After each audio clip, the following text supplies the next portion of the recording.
তো স্যারেরা তো শিবির, এটা আমি ইম্পর্টেন্সটা এই জন্য দিছি যে এরপরের অংশটা যেটা ছিল যে স্যার এটা তো শিবির, এদেরকে তো খুব ওইভাবে ডিসপার্স করা ঠিক হবে না, আমরা আগে কথা বলি, ওদেরকে আগে বুঝাই, দেখি ওরা এখনও পর্যন্ত ভালো আছে, স্লোগান দিচ্ছে, যদি প্রয়োজন হয়, যদি একেবারে না না মানে তখন আমরা ডিসপার্স করব। মানে আমার উদ্দেশ্য ছিল যে এটা তো যারা আছে তারা হচ্ছে গণ অভ্যুত্থানের পক্ষের শক্তি, তাদেরকে তো খুব সহজে ওইভাবে ইয়ে করা ঠিক হবে না, দেখি আগে আমরা চেষ্টা করে দেখি। তো এই মেসেজটা দেওয়ার জন্য স্যারকে বলায় যে যেন স্যারও বুঝতে পারে এবং পরবর্তীতে আমাদের যখন ইনস্ট্রাকশন দিয়ে দিবে তখন যেন বুঝে শুনে দিতে পারবে। তখন যদি মনে করে যে ওখানে সে অন্য কেউ ঢুকে গেছে তাহলে তো সেটা ভিন্ন হতে পারতো।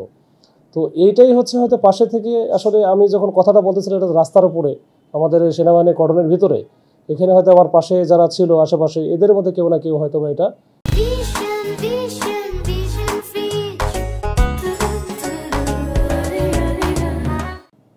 ইল মোটিভ বা ইল ইন্টেনশন নিয়ে এটা রেকর্ড করে তার পুরোটা অংশ কিন্তু সে ছাড়ে না, শুধুমাত্র ওই অংশটা, যে অংশটাতে একটা পক্ষ আমাদের উপরে ক্ষুব্ধ হবে বা তারা মনে করবে যে আমরা ওই বিদ্বেষপরায়ণ মন নিয়ে এই কথাটা বলছি, তাদের হয়তো বা এটা টার্গেট করে সেই কাজটা করছে।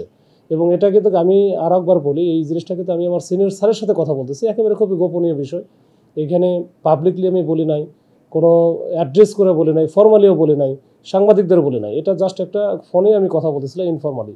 তো এইখানে যেটা হয়েছে হয়তো বা আমার যে ইনফর্মালিও যেটা বলতেছে আমি ফোনে বলতেছি, হয়তো এখানে ওইখানে শুধু শিবিরই ছিল না, হয়তো আরও অনেকেই ছিল। তো এটা হয়তো ইম্পর্টেন্স দেওয়ার জন্য এটা বলা, এটা স্লিপ অফ টাং হতে পারে, আমরা চাকরি করতে গিয়ে বা দায়িত্ব পালন করতে গিয়ে অনেক সময় অনেক ভুল করে ফেলি, হয়ে যায়, তো এটাও হইতে পারে। তো আমরা তো আর মানুষ মাত্রের ভুল হয়, ফেরেশতার তো না আমরা। তো আর অ্যাকশন নিতে গেলে বা কাজ করতে গেলে আমাদের অনেক সময় মাঠে হিট অফ দ্য মোমেন্টে বা অন দ্য গ্রাউন্ডে এগুলো হয়। তো এটা সবাই বুঝবে, যারা গণ অভ্যুত্থানের পক্ষের শক্তি আছে, যারা দীর্ঘদিনে নিপীড়িত নির্যাতিত, তারা তো জানে যে আমরা কীভাবে এই গত 1-1.5 বছর আমরা কাজ করতেছি।